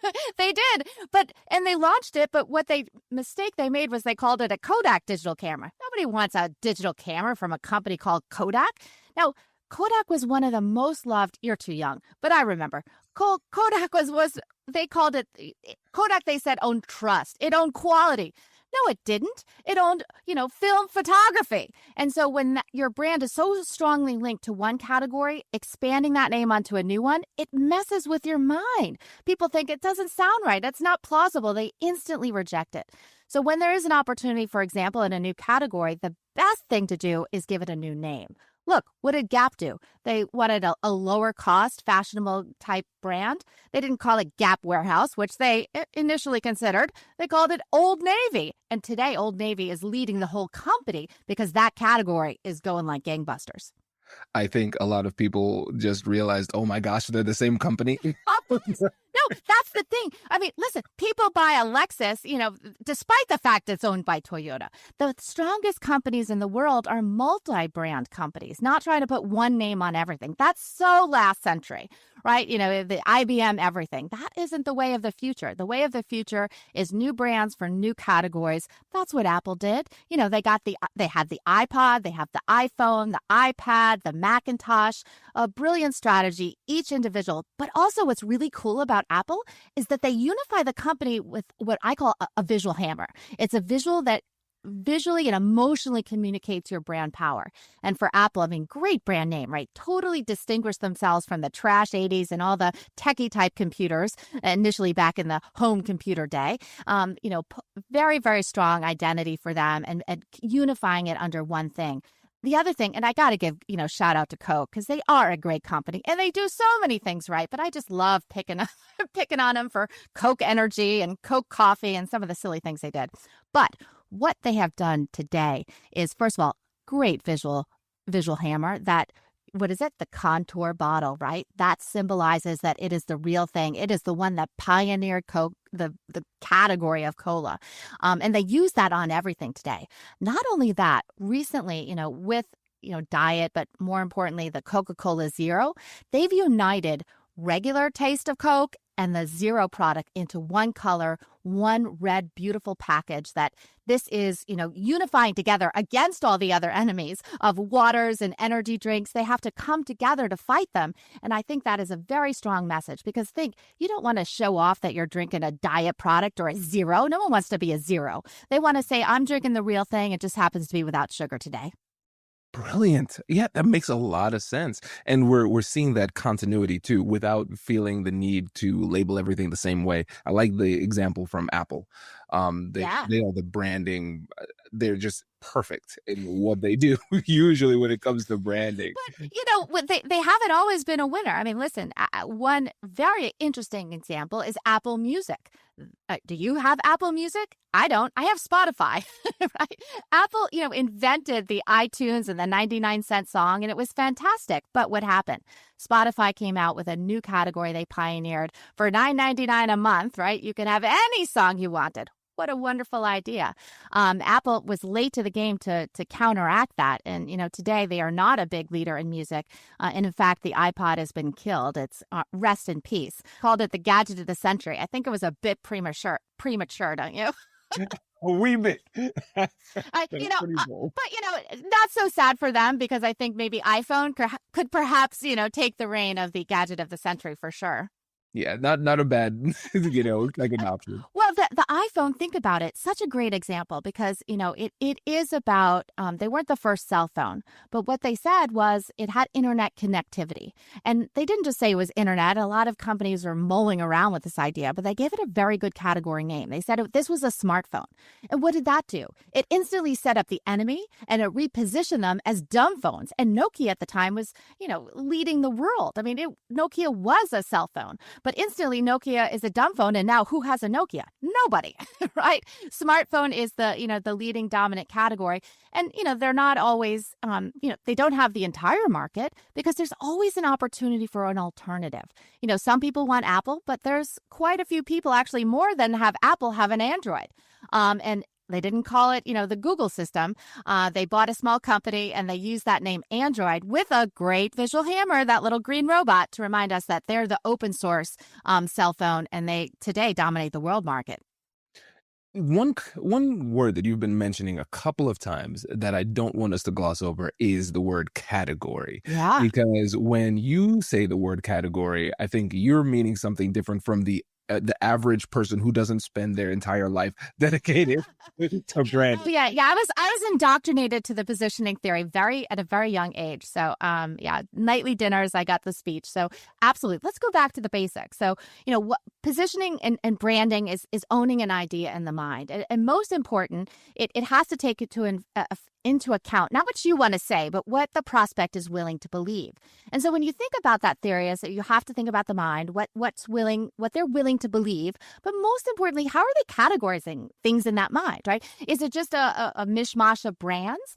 Do people think about brand first and then the category? I mean, when you go and, you go to the supermarket, you want to buy some, drinks for the weekend, do you think, I'm going in for Bud Light. Now, do I want a Bud Light seltzer? Do I want a Bud Light hard soda? Do I want a Bud Light Arita? Do I want a Bud Light no alcohol? No, you don't. Nobody thinks like that. The first most important decision anyone makes is what category do I want? Do I want a hard seltzer? Do I want a beer? Do I want a light beer? Do I want a stout? right? You think category first and then the brands in that category. So we call it the file folders in the mind, because if you're organizing something, whether it used to be in paper, now it's on your computer, what do? You put it in folders. And so we say those folders are the categories or positions. And the best thing to own is to be the dominant brand in that category. So today, you say, think, I want to buy an electric vehicle. You look in the mind and you think, let me look for my electric vehicle folder. What brands are associated with that category that I should investigate and think about? Now, of course, today, the top brand is Tesla because they pioneered it, right? For many years, they were the only one out there. Today, they have some competition and we got Elon Musk doing crazy stuff. But, for the most part, whether they buy a Tesla or not, everyone will at least consider them. And so thinking about the category is what category is our brand most associated with, dominating category, but also the danger of putting one brand on multiple categories, as I mentioned, messes with the mind. The best strategy is new brands for new categories. Unbelievable. I for me as an entrepreneur, you are solving several problems at one time. And I love entrepreneurs. It is so exciting because they've got balls and they've got courage. And those are two things that not every big company has, because big companies fall in love with their brand. It's one reason why they do these crazy line extensions, like say Coca-Cola Energy sounds great at the company, or Bud Light or Rita sounds great at the company, because they're so in love with the brand. They think the brand name is the magic. It's not. It's the category that's the magic. Again, that falling in love with your brand is so dangerous. And it's how to influence friends, right? What did Dale Carnegie said? Use the person's name often. Kwame, and you light up, right? And the same thing I think at a company is that the more the brand name is used, people feel very loyal to the company. And using a new brand and not using Porsche on a new electric vehicle sounds, like you're going against the company itself, which isn't true. The best thing long term are those multiple brand strategies, as I mentioned. Now, for individuals, how does this apply to them? Because I think now more than ever, we have to pay attention to our personal brands. Yeah. And Absolutely. sometimes people can tune out when they hear this apply to big companies. But I know this magic still works for individuals too. Yeah, well, I mean, you must think of yourself as a brand. I mean, you're silly not to. From at the very start, what's your name, right? Now, names are always need to be thought about in relation to who you're going against. Like, how do John Smith is a very simple name, and simple names are great, but it's not very distinctive, not very memorable. So being able for your name to stand out, to be easy to say and remember is very important.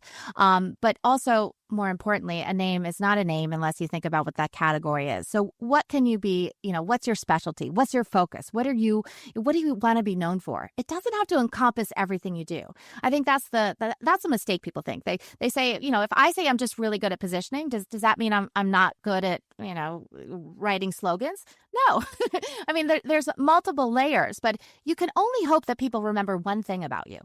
You've got 5 seconds to make an impression. How are you going to do that? And that's why what you look like matters. And when I say look like, I don't mean how pretty you are, what your hair thing is, but the consistency of your look. You'll see today I'm wearing red. That's my color. You have Steve Jobs. What did he wear? A black turtleneck. Now that, it was his uniform. It set him apart. He was different. And he made it into that was why he was such a genius, right? And thinking about the simplicity of not just his technology, but he applied it to himself and he embodied that look.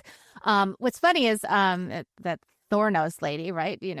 She wanted to be just like Jobs, so she dressed in a black turtleneck. That's not going to do it. You can't just put on somebody else's outfit and expect to, people to think you're Steve Jobs. You got to have your own outfit.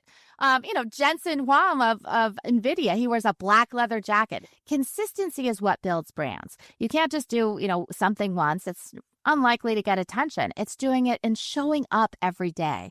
And I think that's, about your personal brand. It does take that, long-term consistency of doing it over when no one's paying attention, but just over and over doing it and thinking about it, of how you can stand out. This is really helpful, and I want to focus in on that point where with an individual person, it is both empowering but also kind of scary and intimidating to say, okay, if I'm only going to be remembered for one thing, then what is that thing? So for people who are thinking about starting their personal brand, what advice would you give them as they're starting to be more intentional about it? Well, I mean, first of all, think about what you love. Don't try to do something to build a brand, right? It has to come from the heart, and I think that that projects on other people. They sense that. I mean, we have just such a bullshit meter these days with all that's going on the internet and AI and able to fake it till you make it. But really, I think if you have the inner thought to think about what can I really do in this world? What do I want to do? Where do I think that I can make an impact and a difference and hone in on that one thing and do it over and over and over again and apply, as I mentioned, the visual identity to it. And, whether it's dressing up to stand out and always having a bow tie, whether it's putting, our mayor here in Atlanta back in the day, Shirley Franklin, she wore a big flower lapel and she always wore it. And so it was instantly identifiable as her and it became her signature look. Everyone should think about what should be my signature look and stick to it. Now, here's the problem. It's boring. I went to the store and I saw these clothes yesterday and I'm like, oh, that purple dress, isn't that nice? And I had to slap my wrist and say, no, you are red and you got to stick to the red. It's same for personal brands and companies get in trouble with this too. It is a bit boring to stay focused, to say no. That's another big idea for companies, for people. Say no to things that aren't, within the focus of what you want to do and stand for. Put up those parameters, put the line in the sand. And that's very important for entrepreneurs and the way many big companies are built by saying no to something. I mean, Southwest saying no to, first class. What did that do? It changed the perception of the airline that it was for everybody. And the airline attendants and stewardesses, they made fun and jokes, and it was a great place to be. And sadly, they're undermining that, by adding the classes that changes the perception of the brand. And long term, and the worst part is, bags not flying free. I mean, what an opportunity to have that one signature perk that nobody else is doing. It's distinguishing yourself, and not just in a silly way, but a really important way that sets up what your true values are. I mean, why is Subaru known as, the sporty vehicle? Because they only do four-wheel drive. Back in the 90s, they did both. Although they pioneered four-wheel drive, at that time, they're about 50-50. Because why? Hey, I live in the South. We have ice and snow every 10 years. So you don't really need four-wheel drive. So they try to appeal to everyone. They try to say, oh, we'll do what you need. We'll do what you need. And that undermines the brand. And they were losing money. So what did they do? They got rid of 50% of the business. They got rid of two-wheel drive. They focused on four-wheel drive. Initially focused on, the northern states, and then they brought it down to the South, because why not? My son drives an Outback. I mean, the brands we choose say something about us. I saw an interesting fact. They found the way to find love on Hinge. Well, the young lady in one of her photos, she showed herself holding. She was at a concert and holding a can of liquid death. Well, we know people love others with a sense of humor. And she attributed that photo because her mate and now soon to be husband thought that was funny, thought it was relatable and connected with her based on that interaction of the brand. The brands we choose say a lot about us, and I think we enjoy it. I mean, you enjoy and you find a connection to the car brand you use, the cola you drink, the lipstick you wear. I mean, all of these things, they make you feel better. And if that brand can have that narrow focus, it rallies people. And most importantly, if you rally against something, it's even more powerful. For Subaru, it's like, hey, you can't be a serious outdoors person with a, two-wheel drive vehicle. You need to have, a Subaru with the four-wheel drive, or Salesforce with, saying no to software, the pioneer and, CRM in the cloud. Ooh, this is good because this allows us to segue into this brilliant idea of having a strategic enemy. Because I think it's important to kind of help people to understand. Because actually, I'm interested for myself, because I know if for the younger generation, let's say people under 30, when they say a strategic enemy, they're going to say, ooh, Laura's going to help me call out people. So I'm going to find like an opponent. They're going to be my strategic op. I'm going to take shots on them on Instagram. It's going to be Fight Club, and there's going to be, punching involved. And no, it's not, that's not the concept at all. It's actually, it's not about Evil Corp, right? It's not about saying there's, our competitor is terrible. You can't go there. It's about a choice. It's the contrast is most important, because people, most companies, most people just say, I'm great. I do this. I have that, all of those things. Well, that's not believable. That's what you're saying about yourself. If in fact you can show a contrast with something else, it makes it more easily processed and believed in the mind.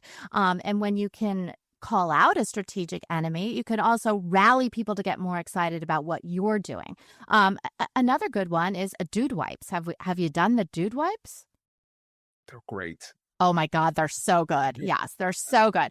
So if this is a guy out of college living with his friends, and as he says, and it's Sean Riley, eating a lot of burritos, drinking a lot, and they needed heavy duty things in the bathroom. So, but on a weekly trip, they were buying baby wipes because they're terrific, right? But they're not flushable, they're not environmentally friendly. And he was like, why isn't there something out there for me and my buddies to really get the job done? And also, there were products out there, which is interesting, because Cottonelle and Charmin had these, somewhat wet type of products, but they were poorly positioned. They weren't going after, they couldn't say dry toilet paper sucks, you need to use this, because that's their main business. So they're very weakly positioned. And Sean said, I'm going to make something out of this. I'm going to make it in a strong way with a great name and a great branding, and say, we're going to put, dry toilet paper just doesn't cut it, right? We're going to send dry toilet paper to the Stone Ages. I mean, you can really get courageous in rallying people for something when you give them something to fight against. Now, I mean, there's plenty of, for women, there's plenty of good reasons for the dry toilet paper. And another reason they went after dudes, right? That's what they need. But in any case, it is so important to go out and call something out. I mean, the other one everyone knows about is Liquid Death. And people think, oh, it's the crazy can, all of this, crazy promotions, and they do great marketing. But they also have a very important, serious message, and that's death to plastics. Plastics are killing our globe. In fact, it's not even profitable to recycle them, I've heard. So, they're just going to the landfills, and they take millions of years to decompose. Aluminum is forever recyclable. In fact, most of the aluminum, ever invented is still in use today. It's an amazing, important message that is also connected to, giving it a great brand name and positioning it for people that, and listen, it's a big trend. People going to concerts and not drinking, apparently. There's a Soberoo at Bonnaroo today. But it talks to people, and they feel good about using that brand, because it's a message of, I don't want the energy drinks. I don't want the sugar. I don't want the alcohol. I just want to, have a product that I enjoy and drink water. Or, now they're expanding into other more healthy alternatives, but still backed by that positioning of, saying in death to plastics. Brilliant. I didn't even know that. Now it's almost like it They gives can't forget it. They have to keep reminding people, because they don't want to be seen as just a crazy marketing, right? They have a serious message, and that's really important. I mean, even dude wipes, it's a serious message. I mean, this is serious business. One funny thing about dude wipes, and this is a great message for entrepreneurs. He was on Shark Tank, which is really exciting. He got an investment from Mark Cuban, and things were moving along. And what happens when you get a little success? It goes to your head, right? You think, oh my gosh, I am killing it here. And he was, right? He had a great product. But what the mistake he made was, you know what? People really like these dude wipes. We want to be Dude Nation. They wanted to launch a whole range of dude male products, from soap to deodorant, will just be the dude enterprise. And he did. In fact, in 2019, he launched the dude soap and dude deodorant. Two things. Think about that. When you do that, do you really want to use a soap that is from the brand you wipe with? I mean, many problems on this. Yeah. many pros. But people do, they fall in love with the name that it will rise above that, right? We are Dude Nation and we're for dudes. But first of all, there's many other competitors in that space, but it also took time and attention away from expanding the brand. They were only, 100 million or so in sales. Well, that's a lot. There's a lot more they can grow into, right? Today, they're over 350. But it just so happens, I just give a little plug here, but he read my dad's book, The 22 Immutable Laws of Marketing. And he got a few chapters in the book and he said, oh, shit. We're expanding. We're killing ourselves. We should know, we have a category. We need to grow this category. We're killing ourselves with the line extension. So he killed the dude expansion, and it just so happened. And if you remember, we would buy, and for some reason, toilet paper was the thing we had, toilet paper and paper towels. And we would buy anything on the shelves. Many people discovered dude wipes, but he was able to leverage, the disaster of COVID and the attention it brought to the toileting, because he got out of the deodorant. He focused all of his time, all of his resources. He ramped up manufacturing. He ramped up marketing, and he was really able to take advantage of that. And think about that. Time, money is great, but time is your most valuable resource. What are you going to spend your time doing? And when you have a big opportunity like that, to make the most of it, by having that narrow focus, by being there, being prepared, and being able to ride the dude wipes wave. And I love, he's got when you have a narrow focus, you can think of funny things to do or serious things. But for them, they've got the Mini Cooper car. They call it the Mini Pooper. And he drives around and talking about these things. Talk about a unique calling card. It is absolutely, if you're gonna, you gotta have a sense of humor. But listen, the principles also apply to very serious business. I mean, the success of NVIDIA in particular is just an amazing story. I cover the whole, case history as a whole chapter in my book, as a matter of fact, because it's so interesting how they use the idea of positioning a focus of a new category. So they launched the first GPU. Well, what's a GPU? They invented it. They wanted a bigger graphics chip that did more things, was more powerful. And instead of competing on price, they gave the new category a new name. And it was instantly understandable. Why? Because everyone knew what the CPU was, which Intel pioneered. And so when you can give a category a name like that, something where it relates to something people already know, it's much easier. That's where you have, wet toilet paper versus dry. You've got the GPU versus the CPU. But also what they did was what today they are known for the AI, right? But using that GPU, it's also very good at the parallel processing, which is what the AI is all about. And so they were the pioneer. They started at the very beginning when everyone said they were crazy, but they had vision. And that's what entrepreneurs, that's what the most successful people have. They have the vision to, see the future, and then also the courage to double down on it, to have the faith that, maybe today everyone's not going to say I'm great, but I have a very strong conviction, and I'm going to do everything I can to, again, stay focused, maintain, and repeat. The most important principle of building any brand is the consistency of the message, of BMW saying the ultimate driving machine, right? For over 30 years. Over time, actually, when you repeat something, it becomes more believable. You got to study the brain to truly understand and best utilize branding and marketing, because absolutely visuals have emotional power, and the repetition of verbal ideas, they make them more powerful and believable over time. Let's talk about the brain, because I think when people can understand the psychology, those mechanisms that are driving these branding decisions, it helps them to feel a lot more confident in them and feel that courage to double down and actually plant their flag in this way. So when it comes to psychology, what do you think it is about the psychology of branding and marketing that people don't understand that holds them back the most? Well, I think most people are they're very focused on themselves and what they want to say, right? And that's human nature, right? I mean, and they believe, we've got a really great product if people would just listen, right? But instead of saying, just forcing the idea, I think thinking about in the mind, where's that open hole and what can we relate it to so it makes it more understandable? Because sometimes these revolutionary ideas are difficult to understand. But if you break it down into simple, a simple formula, a simple mechanism. Listen, you have a dog?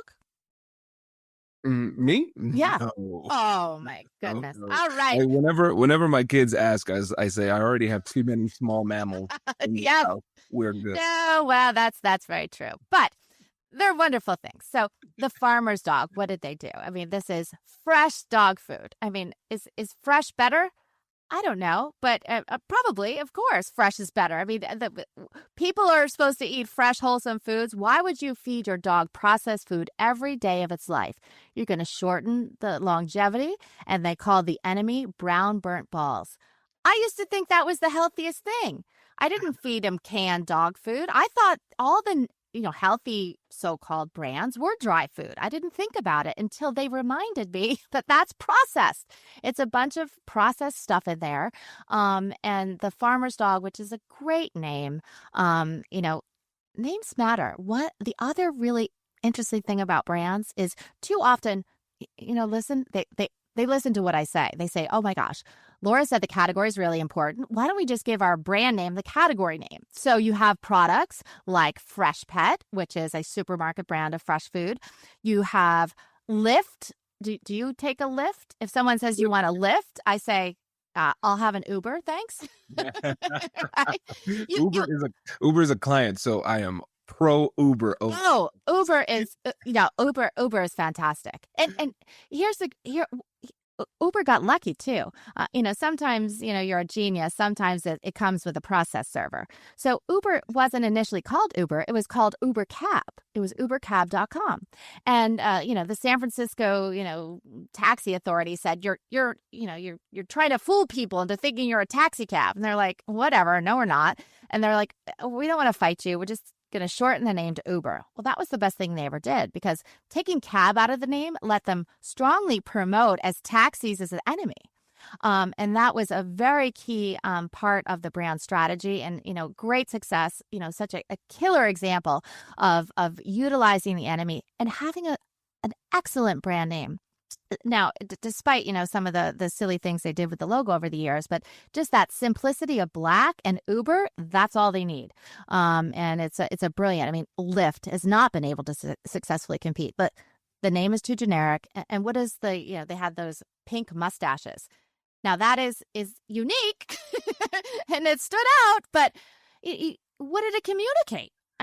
To me, that's not a strong communication platform there.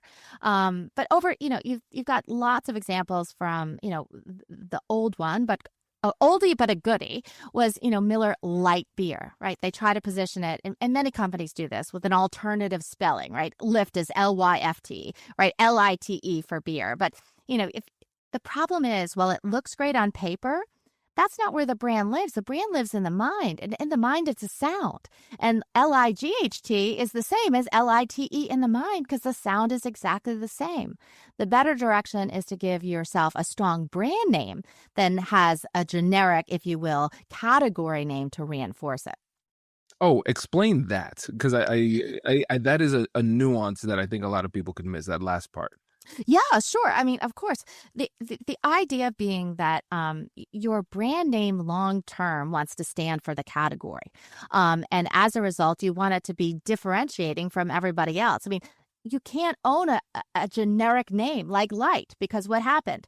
Bud Light came out, Coors Light came out, and all of a sudden it had to be Light from Miller. It was no longer a singular name or idea.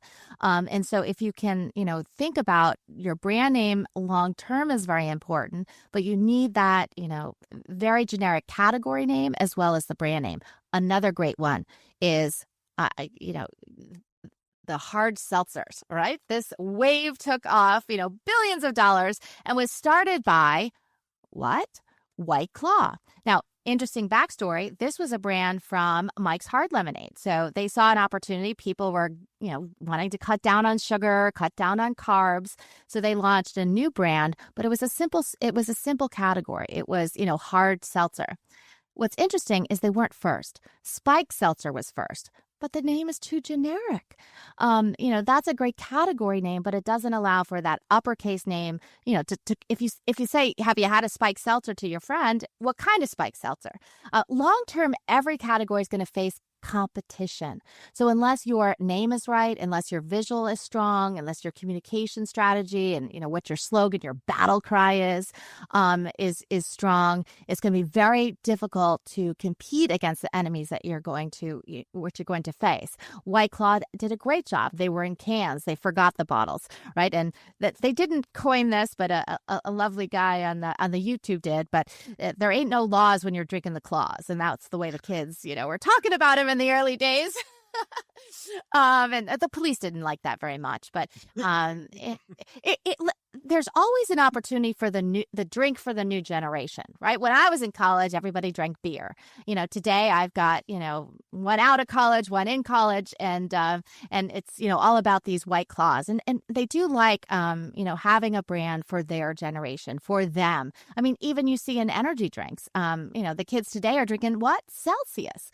It's more of a fit lifestyle. It's both male and female. It's welcoming to all, and they see what Monster and Red Bull is what their parents drank, which as we all know, if you have kids, not very cool to do what your parents did.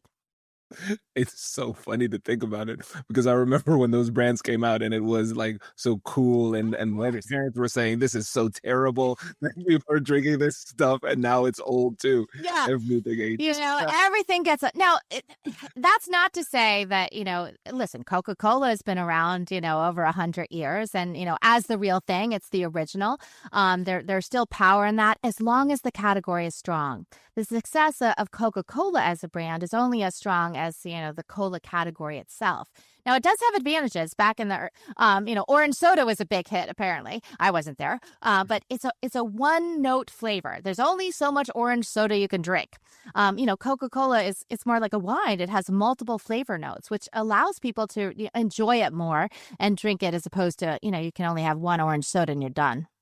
That's so There's so much to consider when it comes to making these brands. Oh, and it's it's an art and science, which is what I think, what gets me excited about working with all these companies. Because, we write about the immutable laws of branding, but it's applying them you have to really understand the situation, the category, the brands at play, and know what laws to apply when. And that's what makes it fun. That's what makes it interesting. That's what makes it a challenge. Why, not all companies get it right. The best thing you can do is study case histories and, keep up with the news, see what the brands are doing. Many times we don't often see the early failures before we see the great success. I mean, I bet many people didn't even know about NVIDIA in the early years if they weren't a gamer. But I mean, I had sons in gaming, so I knew about NVIDIA chips back in the day. But today, everyone's now, getting introduced to it as, the AI, computing company of the world. I want to talk about the connection, the nexus between marketing and other types of persuasion, like negotiation and persuasion when we're actually in front of people. Because I've recognized that if you have a really strong brand of your company, but also it applies to individuals, if you have a really, really strong personal brand, it's almost like that brand does a lot of the persuasive work that you otherwise would have had to do in the actual conversation with people if they already are familiar with you and your brand. Can you talk a bit about that, Psych? Well, yeah, no, that's what a brand is, right? It's that idea in the mind that you own, that you stand for. And then so people already have perception is everything. Way too many people are focused on the reality of the situation, of yourself, your brand. It doesn't matter. It's only what the perception is in the mind of the consumer. So first, and I call it the Everest of challenges in marketing, is getting in the mind in the first place. And that's the biggest challenge. I mean, once you're in there, then you have you're known for something, right? You have, if you're going into a negotiation, you're a pre-known entity for good or bad, right? I mean, you're stuck into whatever perception you're in, but you are a known entity. And that's why, we talk a lot about the importance of narrowing the focus and what you did with negotiation, right? I mean, that was what? That was the sharp knife that got you in the mind of the consumer. And that's the first and most important thing. And it also is what anchors you. And if you think about it, I hope you don't ever want to get away from negotiation as a core and central idea of your identity. But think about, isn't everything a negotiation? I mean, I think there is lots to say. And when it comes to, what I talk about in branding, absolutely, because it is a negotiation is about understanding the differences between the two sides. And the fact that, there's a war in many, we got the cola wars, the beer wars, brands are at war. And the contrast between them is what gets people energized to support their brand, right? And it gets people excited to understand and the differences. And what I love what you say in terms of negotiation is it is about having respect for the other side, because the same way in marketing, you don't want to trash your competitors.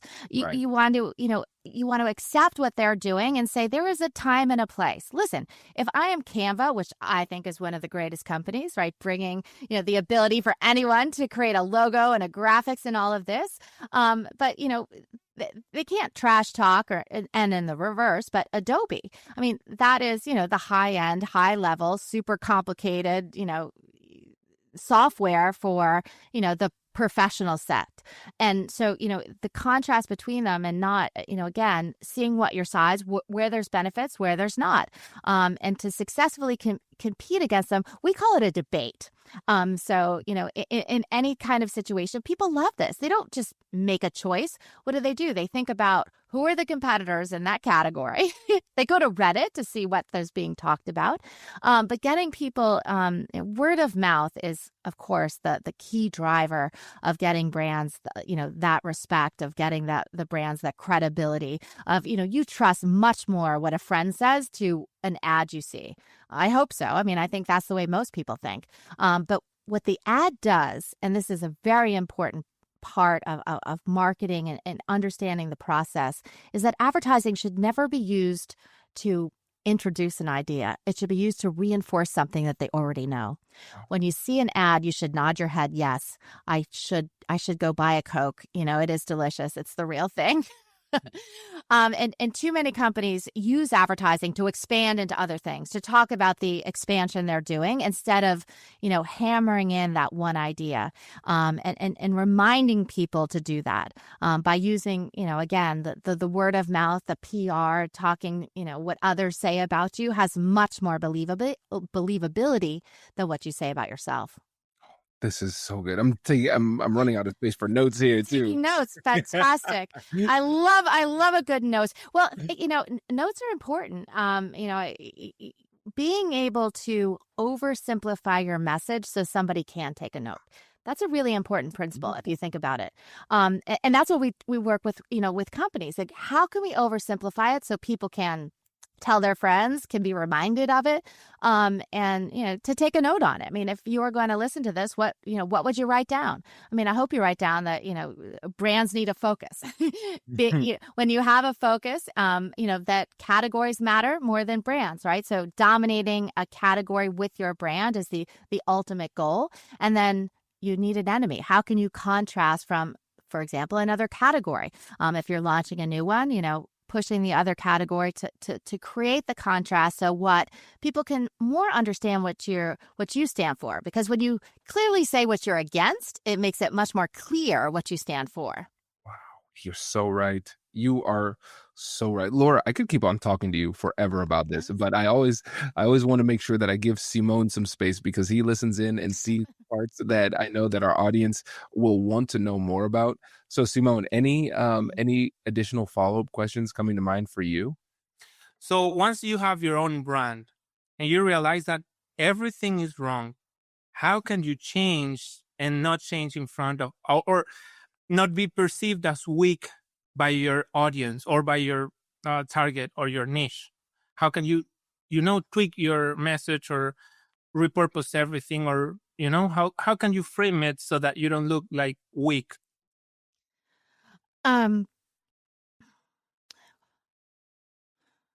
Well, I mean, most people are trying to do too many things and saying too many messages and ideas. I mean, the idea of narrowing a focus, I think, others will see that with strength. I mean, again, if you don't have a brand in the mind, then nobody knows you.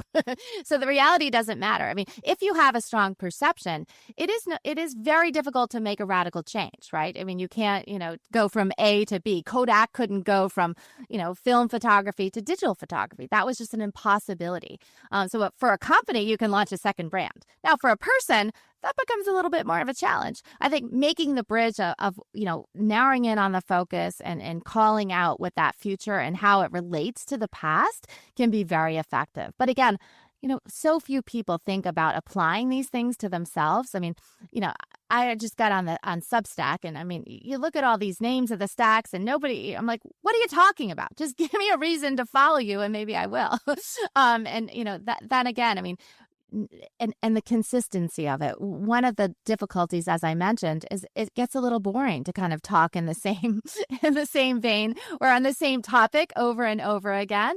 But just remember, not everyone has heard the 85,000 times you said it before. You got to say it again. And they also like to be reminded. I mean, I think there is something, why do people go to church every Sunday? I mean, just to hear the same message over and over again. And so I think with brands, it's the same thing. You go back to that brand because you want to be involved with them. You want to be pumped up to, whether it's Patagonia and, the environment, or whether it's Tesla and EVs. I mean, you feel good about you are doing something. You are supporting an EV company. And that's a message that, other companies like Ford can't do because they're selling everything. They can't strongly go against a competitor. And what I love to do is I love to go to the supermarket. And everyone should, because, looking at what the brands are doing out there, but just remember, they're not all doing it right. You can't always follow what the big guys are doing and girls and companies are doing because they're not always doing it right. You've got to look at those, up and coming and see long term what happens to those brands when they launch things like Coca-Cola Energy. Or one of my favorite examples is Triscuits. I love Triscuits. I go to the store. I mean, first of all, they've got like 28 different flavors. They've got like basil and pumpkin spice, because everything has pumpkin spice. Triscuits? You're kidding me? Now, that's fine. I mean, lots of companies have lots of flavors. But the one product I did notice was Triscuits Organic. Organic Triscuits? I mean, think about that. You can imagine, though, at the company, they're sitting around thinking, well, organic's a big thing. We gotta cover the market. If somebody wants it, we better offer it. And that's inside out thinking, right? And so you got to think on the outside of what, if we put that on the shelf, what is that doing to the mind of the consumer? What is that saying to them? It's saying to them, you're an idiot. We've been fooling you all along. You thought Triscuits was wholesome because it was the original, wholesome whole wheat cracker. And now we've got organic, and now you put them in a bind. Now, there's one thing about making choice, and you want people to make, a clear choice in the market because, do you want Triscuits or do you want Cheez-Its? I mean, that's a choice. But now, Triscuit regular versus Triscuit, organic, you make your own consumer feel dumb. Because now they got two lousy choices. They buy the organic thinking, oh, I've been duped all these years and feeling silly to pay more for it. Or they buy the original and feel bad, it's not organic. Some choice. And that's unfortunately the situation that many companies have put themselves in. And I call it, being your own worst enemy. There's nothing wrong with, having a second brand to compete against you. That's a great strategy. But having that one brand with a line extension that makes your original look silly, that's a danger that many companies, face. And, unfortunately, we're trying to set them straight. And so excited because I think, entrepreneurs really, they latch onto this, they get it. But long term, they have to remember what made them successful and keep on to that anchor in the mind. So when it comes to your legacy in this space, how have you balanced like charting your own path with just the honoring the legacy that your father created? How have you gone about balancing that? Well, I had the greatest opportunity in the world, being the daughter of Al Reese and, as I said, being indoctrinated into positioning at a very early age. The articles and it started hitting the scene when I was born, and, dinner table conversations were about, we would we would watch the television, the commercials would come on, and my dad would give a sermon as to what they were doing right or wrong. And talking to my mother and I as if we were the company CEOs, we could actually do something. But I was 10. What was I going to do? But here's a very interesting thing. A lot of people want to make it on their own. they want to do, and they don't want to, take any handouts, if you will. I don't think working with my father was a handout. I think it was the greatest opportunity I was blessed to have. And I spent, 30 years at almost 96 years old, and, just such a wonderful life of, talking the world. But, I was able to, I think, really take advantage of that. I mean, I like to say that the first 10 years of working with him, I was like the ultimate apprentice. I mean, I was, getting coffee, doing the books, like taking notes. I was just like a sponge soaking up all that it was. It was so exciting. And then, then it was, I was able to speak up more in meetings. I was getting my own confidence. I mean, these things take time. You don't become a guru overnight, and you can't just slap your name on something. I mean, I think I did the hard work of years and years of in the business, with him, and then even guiding him and, in his later years as to, what the newest things that were going on and technology and branding. And now today, having, just the excitement and, courage to take positioning to new heights, to new levels, to face what we're all facing today. And, I think, keeping the core of what my anchor is in terms of positioning, but also bringing new things, new spins. That's what the visual hammer is, the idea I've talked about for many years, and now the strategic enemy of how to best leverage positioning so that you can build, I say, a strong brand that is worth fighting for.